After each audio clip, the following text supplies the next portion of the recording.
free thinker. Been a free thinker for a number of years. Kind of hard to put an exact date on when I became a free thinker. I remember telling a girlfriend I was an atheist maybe in about 1973, but I'm pretty sure I had arrived at that conclusion some years earlier, a few years earlier anyway. I'm an atheist. I have been my whole life, pretty much. I was raised in a Mormon family in suburbs of Salt Lake City, Utah. That was interesting. I think at around the age, probably 6 or so, is when I first started to actively think about whether or not God could be real. I'm an atheist. I've been an atheist my whole life. I like to say that I came out of the womb an atheist, I was conceived an atheist, but in truth I was raised in a home with just no religion.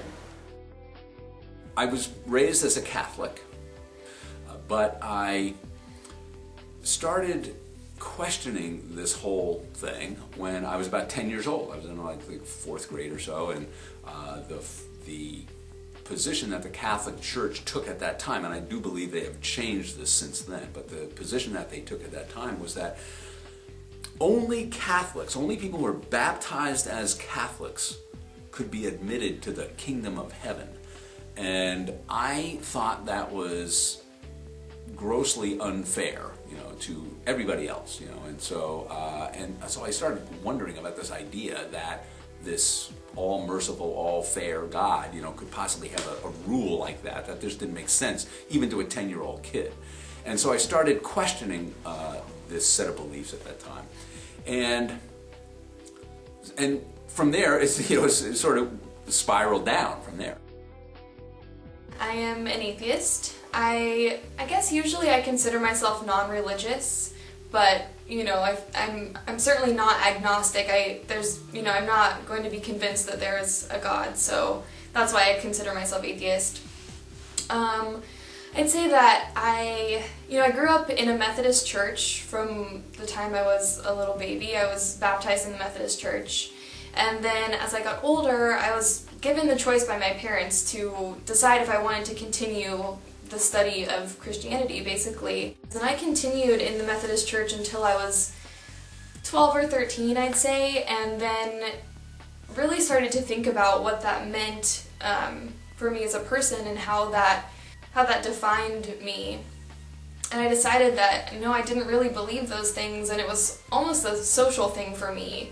I had friends in the church, and I was a part of the youth choir, and that was something that I liked to do, but I wasn't doing it because I believed in God, and I realized that for me was wrong to continue in this lifestyle that I wasn't actually invested in. I stopped going to church, and I decided that was who I was. I was no longer a Christian, and I don't know if I ever really was, but yeah.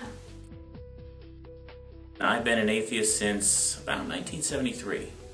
I was raised Episcopalian, which is sort of a Catholic twice removed. And I did the whole believer thing until, ironically, I got into what they call confirmation, which is, I guess, when they decide you're old enough to make your own decisions, which is not 16 or 18 for them, it's, like 12, 13. And the more I got into that, the more I realized it didn't make a lick of sense. The sort of typical things you would get in terms of the contradictions that are in the Bible, the fact that there's 2 different creation stories in Genesis, and all the obvious things that get rationalized away by religious people. And so, in relatively short order, I started looking into other religions predominant in the world today. And for that matter, not predominant in the world today, older ones. And I realized that basically all of these religions were telling their adherents that they were right and everybody else is wrong, and not just wrong, but their very essence is going to be forfeit. And I thought, well, okay, they can't all be right. Although I did work with a lady who said they were all right. That takes a special kind of rationalization. And if they're not right, 90% of us are just going down the tubes. And there's no way to tell if you're in the 10%. And what if it was the Norse who were right? And the only way to go to Valhalla is to die in battle. Well, there's a lot of Marines there, okay, certain jihadists, but, you know, Jimmy Swaggart isn't going there. This kind of a thing. And so, and there's no way to know what the true path is. And so it occurred to me, at the ripe old age of 13, that the true path was to be a good person. And that you didn't need ancient books telling you how to live your life in a world that they couldn't possibly have envisioned. I really value my position as an atheist. I feel proud to be an atheist. Occasionally I'll even go into a library. I'm a student of religion, although I'm an atheist.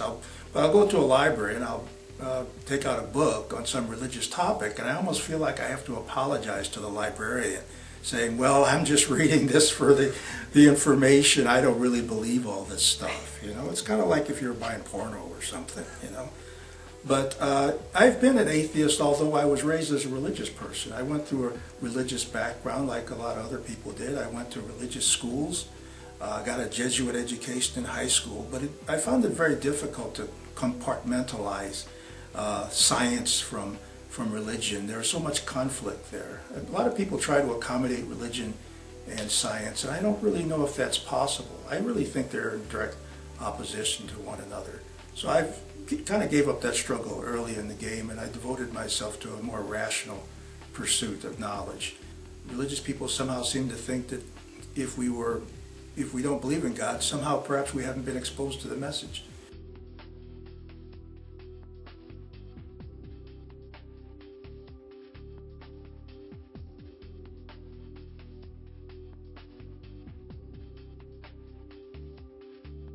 I asked an aunt of mine who's very religious, she's LDS, and I asked her if all they had was a book to prove that God was real, then how did they know? You know, how maybe somebody else wrote the book, and you know, I was a child and I thought for sure that she would have an answer for me. I thought that I just didn't know enough, but she didn't, and she got upset at me for asking that question.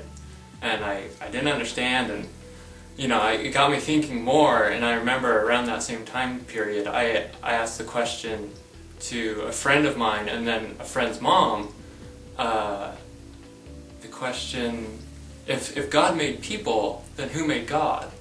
And again, I got the same response, just sort of confusion and anger, and then I was told not to ask those kind of questions. And so this, you know, just boggled my mind. I didn't understand that, you know, these people lived their lives day by day, you know, believing in this, but they wouldn't ask these questions that a 7-year-old came up with, and so from that point on, I was pretty sure that, you know, I didn't really want to be a part of that. At a very young age, when I started self-identifying as an atheist, and my memory is that I was about 5 years old. And somehow some kid must have asked me, what religion are you? And I said, I'm an atheist. And whoa, that didn't go over well. So I learned at a really young age that, you know, Catholics don't like Jews and Jews don't like Catholics, but everybody hates an atheist. The word has come to have such a negative connotation.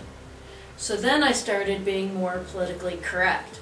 And I went through life referring to myself as an agnostic. And it wasn't really till I came to Seattle and found the organization Seattle Atheists that it gave me a place to be an atheist and be out of the closet and meet like-minded people and be able to talk about these issues. And now that I understand the nuances in some of these definitions and what words mean, I'm proud to say I am an atheist.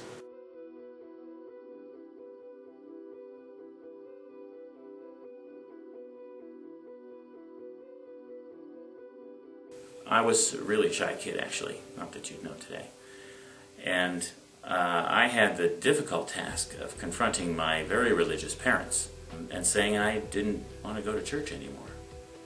And we were the sort who went every Sunday and special Mass on Christmas Eve and, all this kind of stuff. And so they were relatively forward-thinking, rational people most of the time, except on Sundays. And they said, well, why don't you just come for a little while? It's probably a phase. We'll work through it with you, this kind of a thing. And after, another month or two, it's like, really, I don't believe it anymore. And I'm not doing anyone any good there. And so after much emotional suffering, they eventually let me stay home on Sundays, which was a little bit of a revelation to my brothers, who were, I guess, a little behind me on that learning curve. And it took them a few more years. I think they were all shocked that I was the first one to say no. But really what I was doing was saying yes, that the real world, is sufficient. People are good the way they are. It was the underlying belief system that I questioned, and so anyway, yeah, along the line it started to unravel for me, and by the time I was a senior in high school, I was like the only kid who probably, who thought he wanted to be a priest, but at the same time didn't really believe in God. I would go down the list and say, well, I don't really believe in that, well, not that, no, sorry, not that one. And pretty soon I just didn't believe any of it, and I just realized, well, I'm not one of these people anymore. And so I became an atheist, kind of a confirmed atheist when I was probably about 18, and I'm 58 now, which is, I hate to admit that, so for 40 years I've been really a very committed atheist. In my activities as an activist freethinker, I certainly tried to get the message across about rationalism, humanism, the alternative set of values there for society. We've done outreach to the community in terms of, like producing a local access cable show, producing newsletters, things like that. I think these have been real eye-openers for people who have perhaps never really understood who atheists are. There's been a lot of misconceptions about atheism.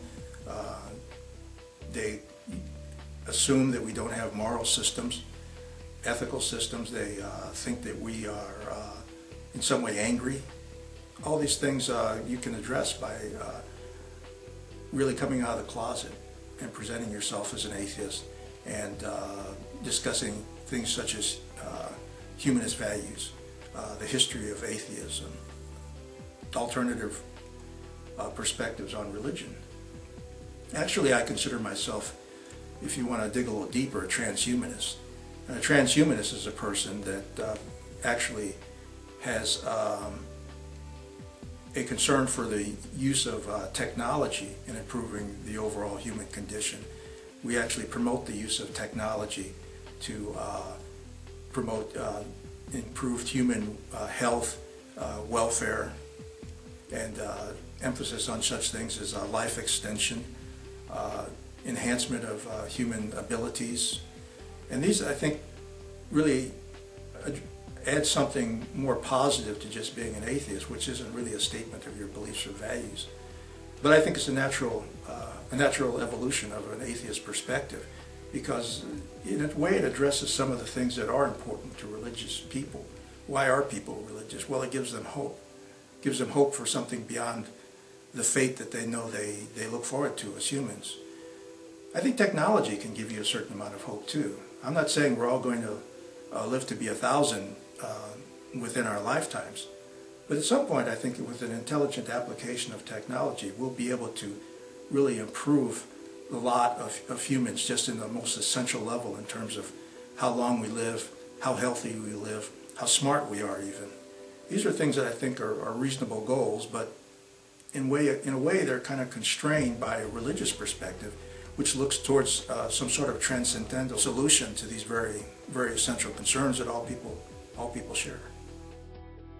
Luckily, my mother is extremely accepting and loving, and my whole life I've been able to be very open with her that I was atheist, and I think I think the time that she finally realized that I was actually very atheist is when the Mormons do these baptisms for the dead, where they baptize Jewish or whoever, baptize them after they're dead to save their souls because they were good people, and they were baptizing Holocaust victims, and Anne Frank specifically, and that sort of upset my brother and I. The idea that this church that my family was a part of wasn't respecting other people's beliefs. My extended family isn't the same story.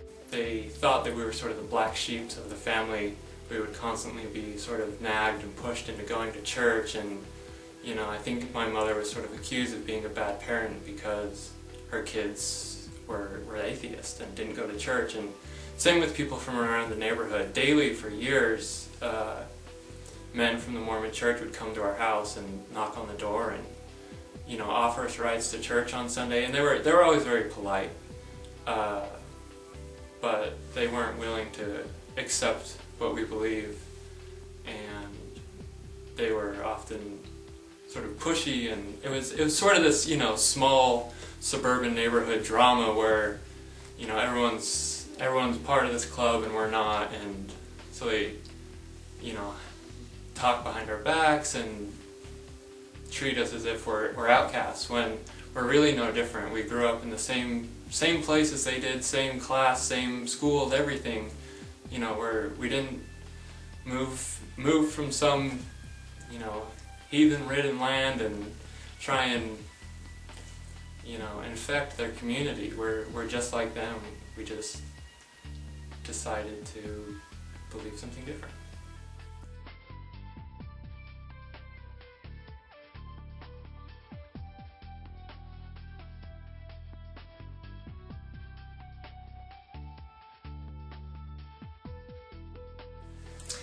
So the town that I grew up in was a small, very conservative, very Christian town in the middle of Indiana, in the Bible Belt, as they say. There were a few instances that I can think of where I was discriminated against. I had a friend in school, it was one of my close girlfriends, and her parents forbid her from coming over to my house or having me come to their house because I did not practice the same religion as she did. Even though I grew up in a Christian church, since I wasn't active in my church and I didn't, present myself as a good Christian girl, I wasn't allowed to spend time with her outside of school. And I think that, when I'm a good person, I treat people fairly, and I am nice and caring and generous, and I think that if a religion labels me as something because I'm not what they are, if they label me as a bad person and limit, people from spending time with me just as a person because I don't believe the same things that they do, I think that that is wrong, and I think that that's something that should be reevaluated in society, because atheists, just like many other people, are nice, kind, generous people that should be treated as such. So that was kind of hard for me as I was getting older and realizing what I actually believed or didn't believe. And, I would say that at times it was hard because most of my friends attended church and were really conservative, whereas I was much more liberal and really got to the point where I couldn't wait to get out of there. And so then that's when I moved to Seattle, where I live now, about 5, almost 6 years ago, and it was such a wonderful change for me, and now I really feel like I'm among like-minded people, much more so than in this town that I grew up in, so, which is wonderful.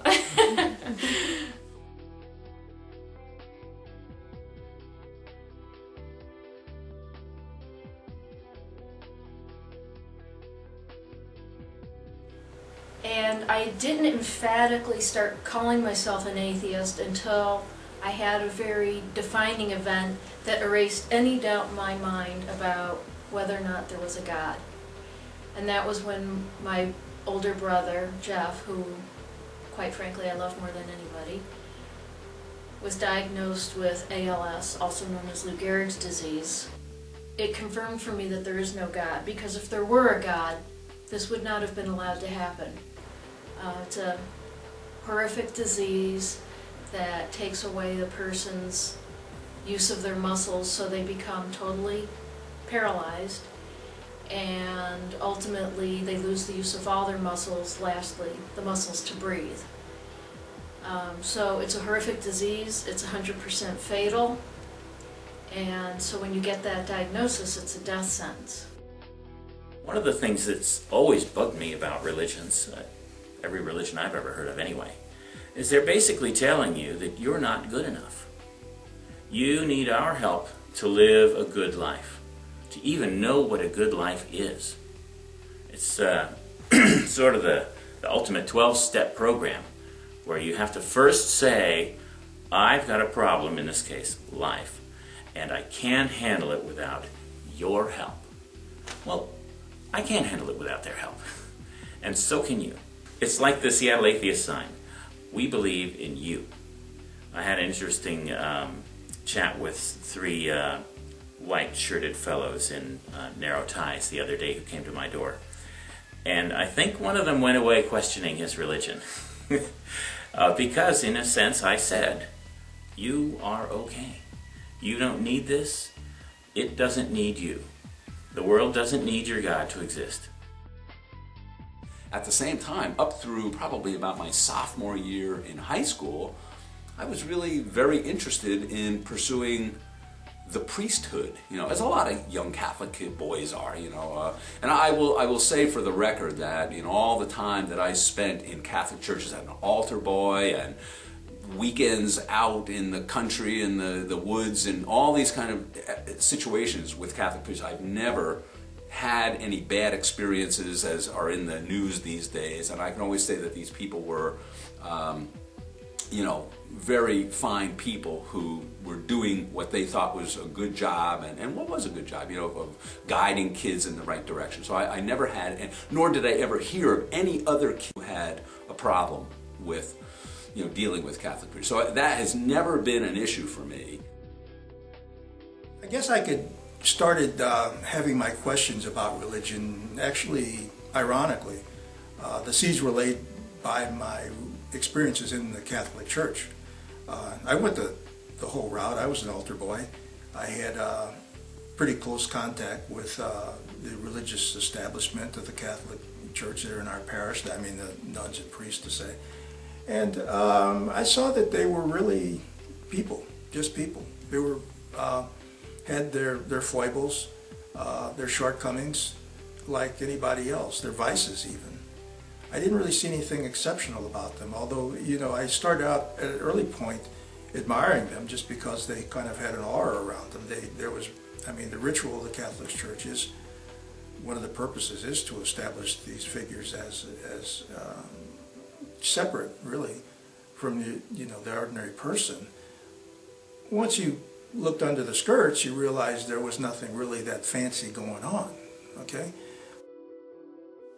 It's really interesting how many people are atheists and how many people believe the same things I do. At the last job I had, at first I assumed that I was the only atheist there. It was a very professional, office setting, and but over time, getting to know people, you hear small jokes that people make or little comments that people make that you can then sort of deduct that maybe they're not religious, and then you can ask a few more questions and get farther and farther, and then sure enough, that there's half a dozen people in one office who are atheists, and I had no clue that there were so many people. Because it's not talked about, it's still a social taboo to talk about atheism openly. And I graduated from college in 1973. Shortly after that, I went into the Peace Corps, and I was in the Peace Corps. It was in the late 70s. I was assigned to South Korea, and I taught English as a second language in the Peace Corps. It was a very worthwhile experience. It was a wonderful experience. And the thing that struck me was that when it became known to the other people in the group that I was an atheist, they were shocked. They couldn't believe that why would an atheist join the Peace Corps? And I couldn't figure out why they were shocked. It was shocking to me, that they couldn't understand that as an atheist, as a humanist, it was all the more important for me to contribute and to my community, whether that community is local or whether that community is global. It's important for me to feel that I am making a contribution. So I was surprised that people who were religious couldn't understand why somebody who was an atheist or a humanist would do something positive for their community. And to me, it underscores this idea of the notion of being the fittest in this idea of survival of the fittest. Now, the fittest community is the one in which the members take care of one another. And there's nothing more Darwinian to me than people doing something good for their community, because it makes the community stronger, and the communities that are stronger are the ones that survive, not only survive, but thrive and do well.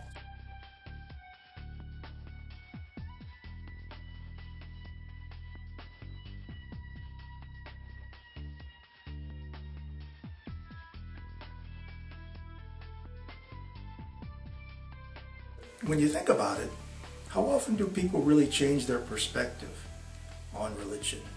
If you're an atheist, you're probably going to die an atheist. If you believe in God, well, I can probably talk to you till I'm, blue in the face, as they say, and probably nothing's going to change. This is buried somewhere very deep in the human psyche. Now, that doesn't mean, though, that we can't have meaningful dialogue.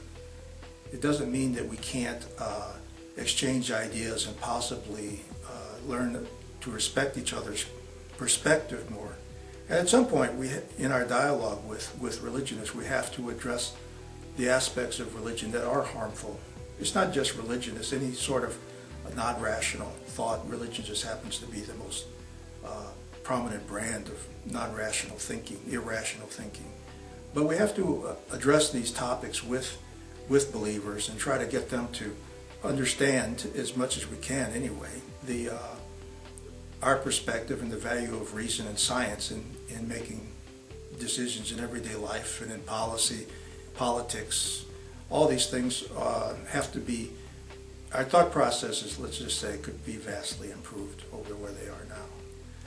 Now, I think the implications for atheists then are to really come to a position where they change the tone of the dialogue with religious people. They have to basically, I think, bottom line, at some point, accept that religious people are going to be religious people and try to move forward from that perspective. I consider myself really kind of an atheist evangelist. I don't mind evangelizing for atheism, but I have very low expectations of any real success in that area because of these things that science is learning about the way the human mind operates and how we arrive at being the people we are, really with the beliefs that we have. Now you might ask, if people are inclined to be religious, then why are there atheists? Why do atheists exist? And I think there's probably a role for atheists in society too. It's I'd like to draw the parallel between atheism and being gay. One might ask, why did nature ever allow gay people to exist? I mean, non-breeders, in a Darwinian context. Initially, you might think it serves no purpose, but there's a very consistent percentage of the population that's gay across different populations, and it seems to work. There seems to be some reason why there are gay people in the population, and I think if you study some cultures, you can see the function that gay people do perform.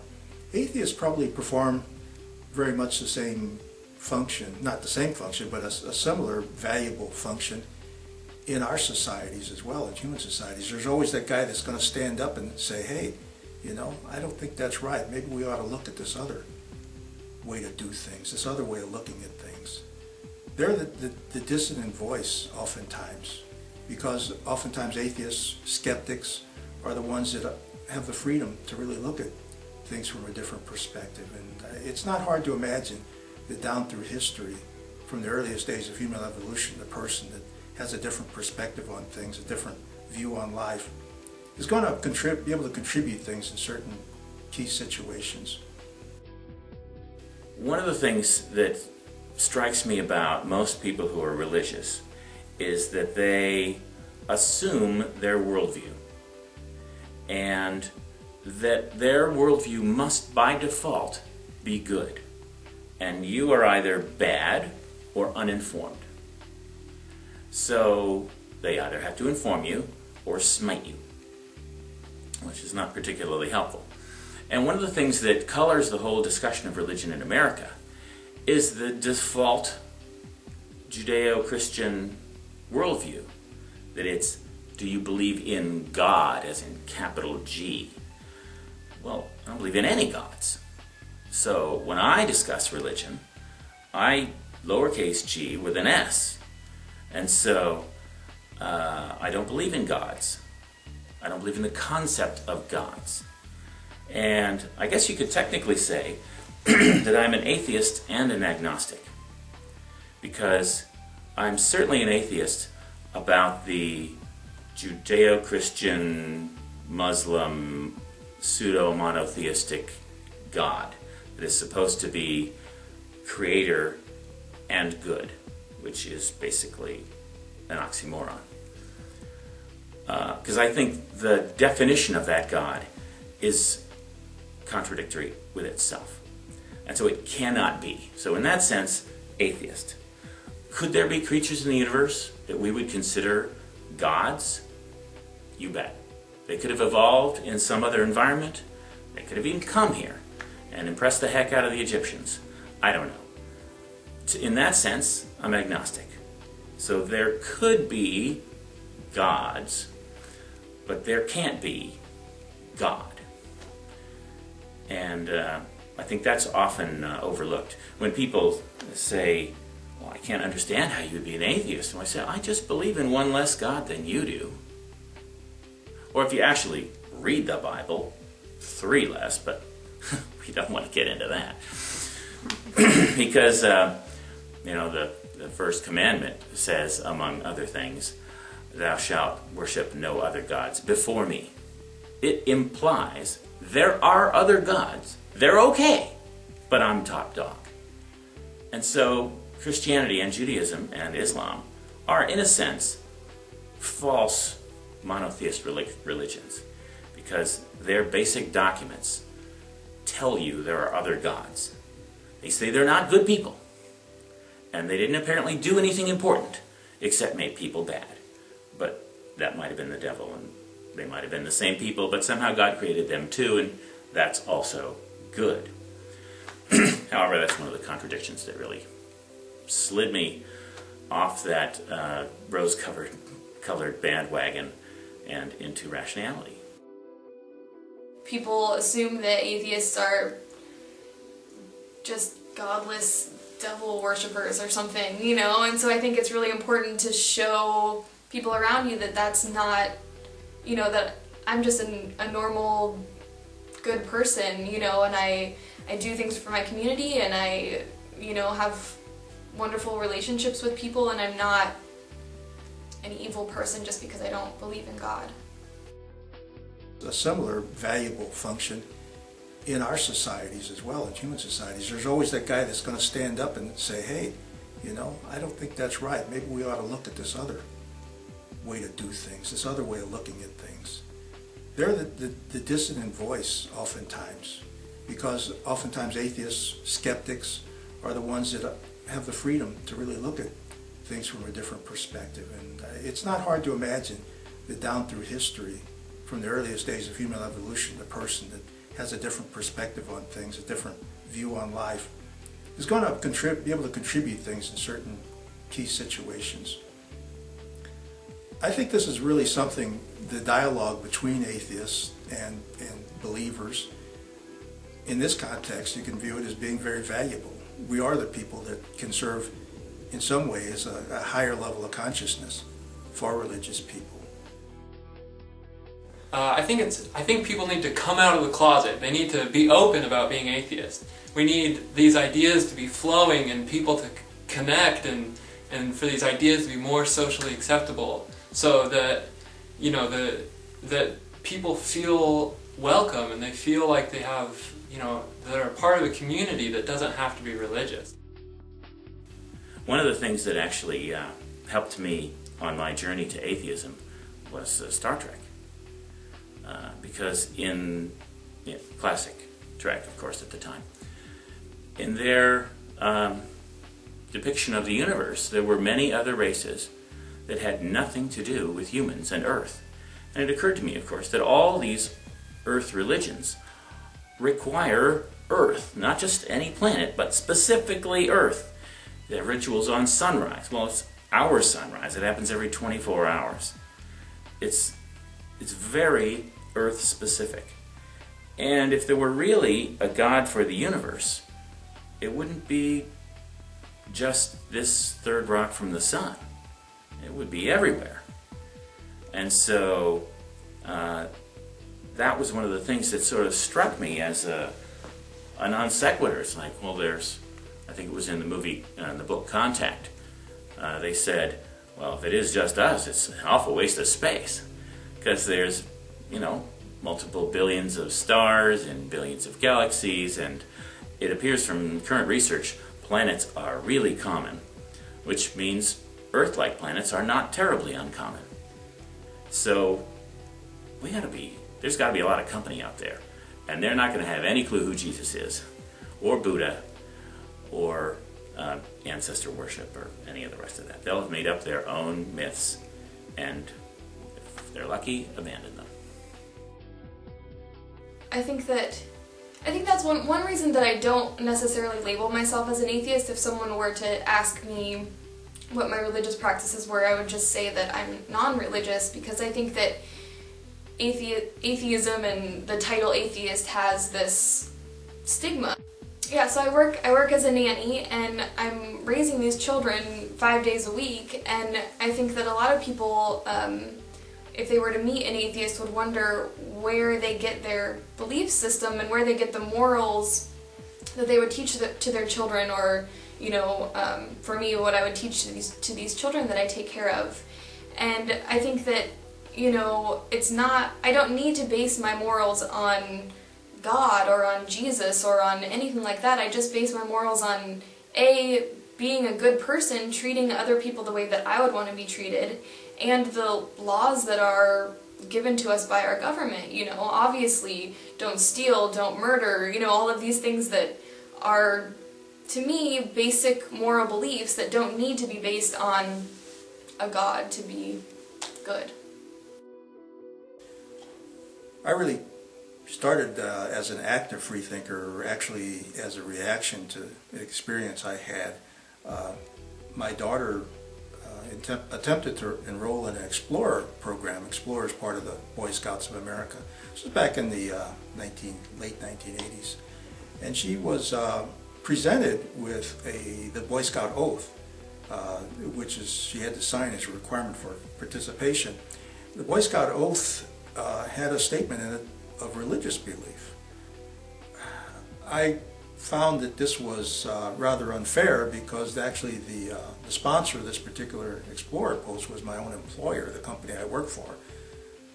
I protested this to the Boy Scouts, to my employer, and found that there was really no wiggle room in this. If you were going to be an explorer and reap the benefits of their programs, you had to state a belief in God, basically.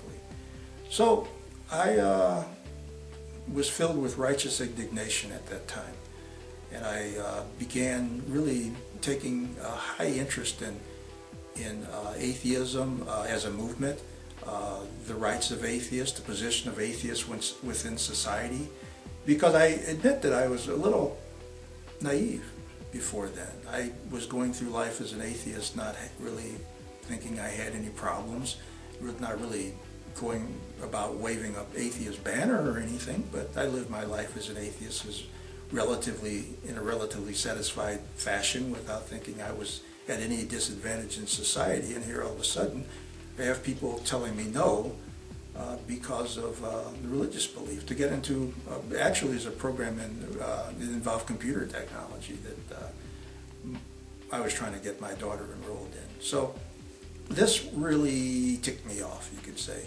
And at the time I was living in St. Louis, I managed to come into contact with various atheist organizations, one of which was the Rationalist Society in St. Louis, which is a free thought group that's been in existence for, at that time in the 1980s, they'd probably been in existence for 60 or 70 years.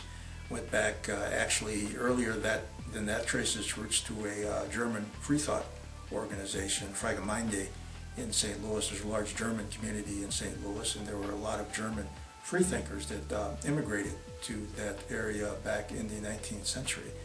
And I became active with them and became somewhat of a proselytizer for free thought and a participant in a number of activities to promote free thought, at least the awareness of free thought in the minds of the general public. People sometimes ask, can you be good if you're an atheist? And I really present that question the other way around. Can you be good if you're not an atheist?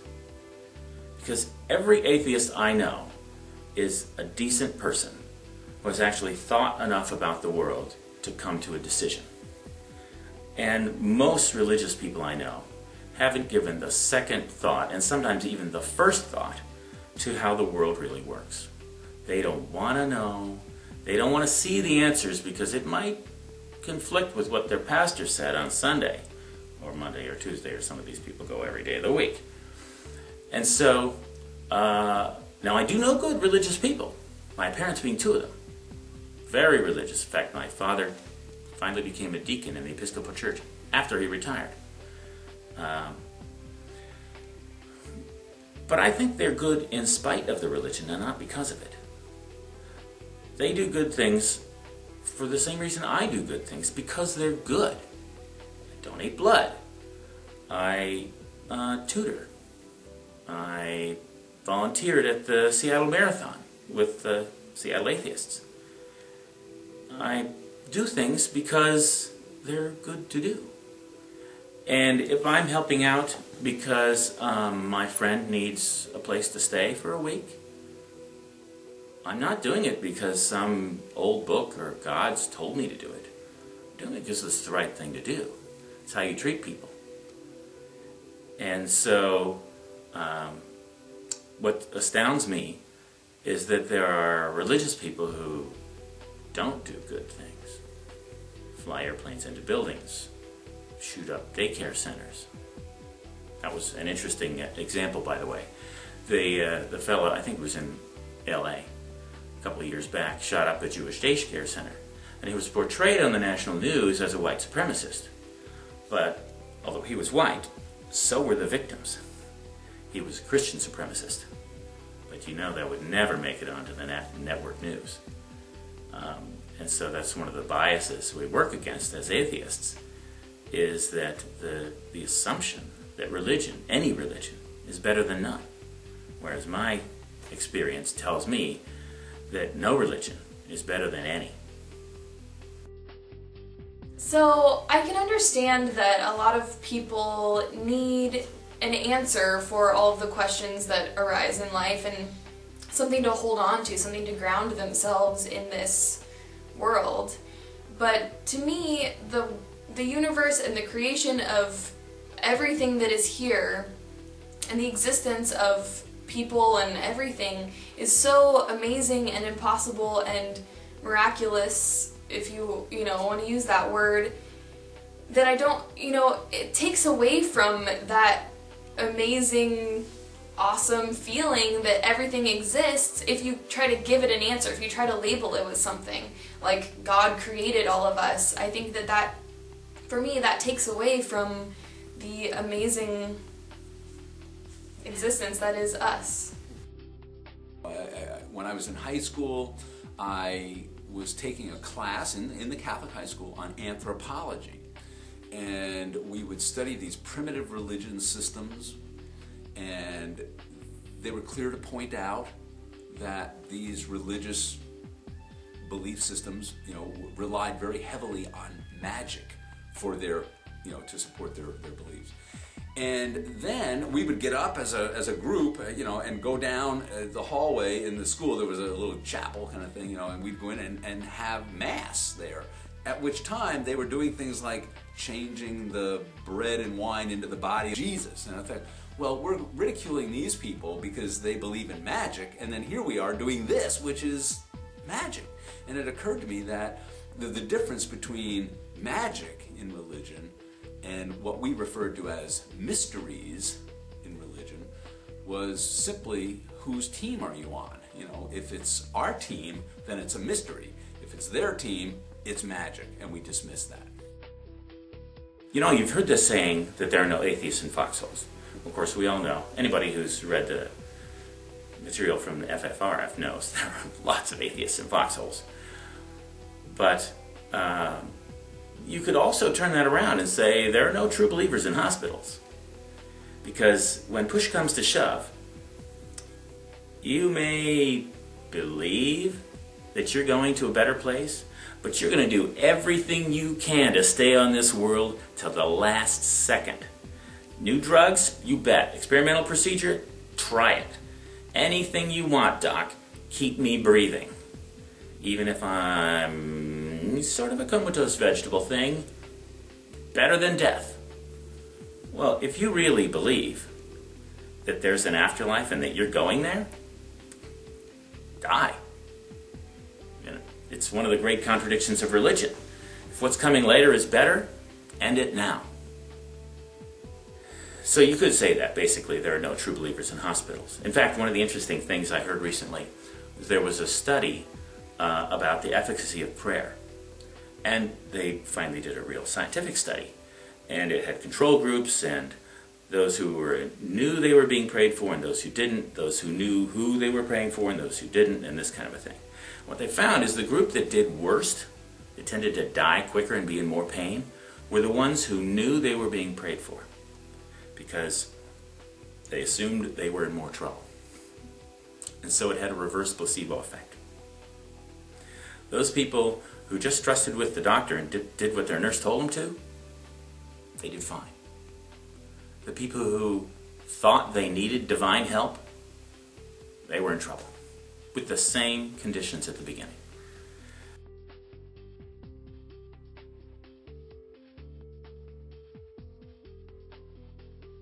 Yes, I was among the founders of the Seattle Atheists. If you go back into about 2002, 2003, there had been various activities by Wendy Britton, Jerry Scheffelbein, and myself that were leading up to the foundation of Seattle Atheists. We actually joined forces. We combined the various activities we had going on, various meetings, mailing lists, things like that. We decided there was a place in Seattle, a space between, among the other progressive, free thought oriented organizations for kind of a straightforward atheist group. I guess one of the reasons we founded Seattle Atheists was that at the time there wasn't in Seattle, unlike most metropolitan cities, an organization that was really focused on atheism. Humanist organizations, Unitarians, but nobody really dedicated as kind of an old school atheist group.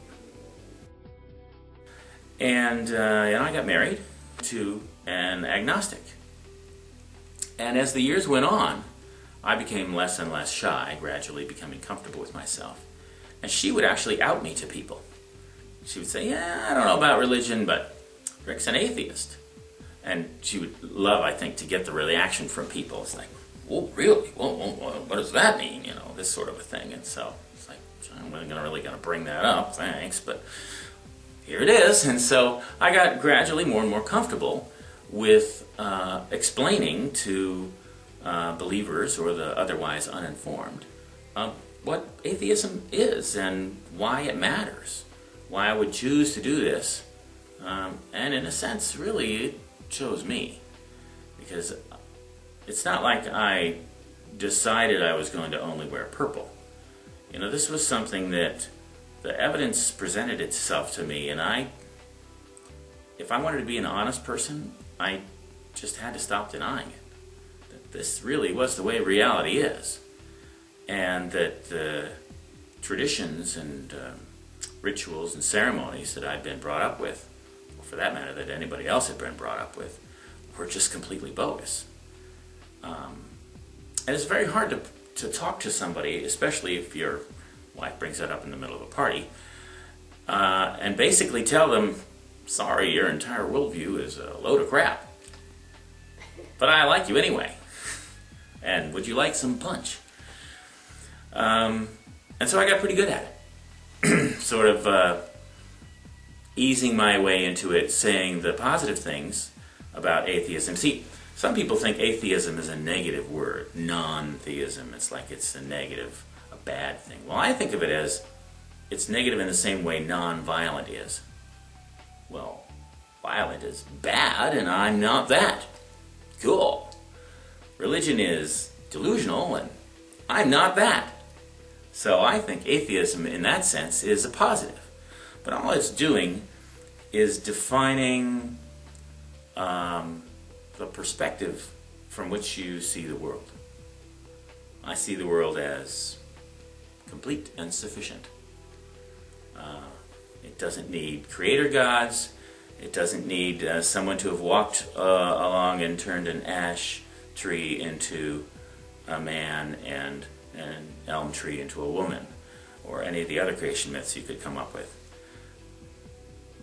Chemistry is sufficient. Physics works. And some people like to use the separate magisteria notion, where this is religion's bailiwick in the world, and this is science, and there the twain shall meet.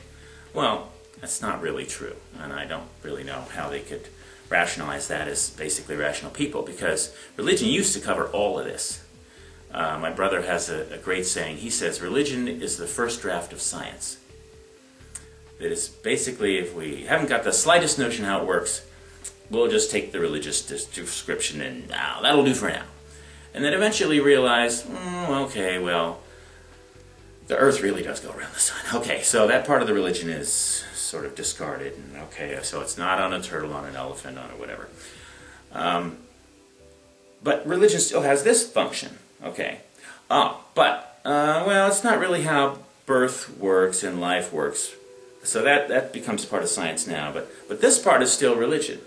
Well, you notice over the centuries, that part that's still religion is smaller and smaller and smaller. Unless you're one of those very odd people who are literalists and can literally believe contradictions, which is a special talent, I think. But the part that normal people accept as the realm of religion now falls mostly into morals and ethics. Recent studies have shown that religious people are no more moral or ethical than non-religious people. And so, why do they even deserve that piece of it? And so, it seems to me that the functions that people ascribe to religion, the sense of community, the charitable works, this sort of thing, have nothing to do with religion. In fact, many times they contradict the religion.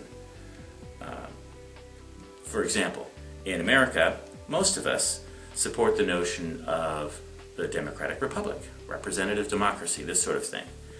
Well, show me a religion that is at all democratic. They're all voice from above, speak from authority, I know, you don't, and you get to do what I want, even though I don't tell you very clearly. And my mouthpiece on the world is this fella. It's always a fella. And he knows what to do about it. You don't. Listen to him. He's my mouthpiece. And the whole kingdom of God, it's all autocratic, monarchistic, anti-democratic.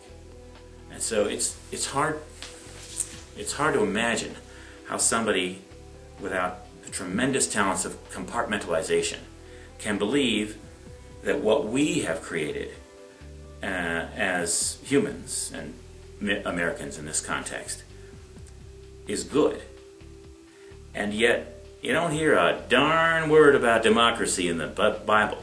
You hear about kings are cool, and if you're really good, you'll go up and worship this other king, at his feet, of course.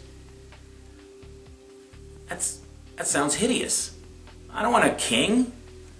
I would rather vote to decide who runs heaven this week, if there were such a thing. Fortunately, it doesn't exist. The current scientific view is that religion evolved, just like all the other traits of humanity, through a Darwinian process. The theory is that religion actually had a place. It had a function. The fact that it exists now, and they're biological, really a biological, to some extent, basis for religious belief, is evidence that it had some evolutionary function. A lot of things, of course, evolved and were perhaps valuable at previous stages of human development. Perhaps religion helped with the early organization of human society. The ability to mindlessly follow a leader may have given the groups that had such beliefs an advantage over those that didn't have that ability to mindlessly follow a leader. Perhaps the ability to ignore death, to not be depressed by the knowledge of death, may have served to give individuals with that sort of belief some advantage, some evolutionary advantage, selective advantage. But now we live in the atomic age, the space age. I mean, we've got nuclear weapons, and we've been doing a lot of damage with our technology in recent centuries. Some of it is associated with religion and other forms of dogmatic belief, non-skeptical approaches to our belief systems, and it's time to shed those processes. It stands in the way of us being able to produce sound moral decisions. You know, it's like the saying, I never knew how empty was my cup until it was filled. Well, it was filled with rationality, with science. And so when people ask me about religion, I basically say that I was religious until I saw the light.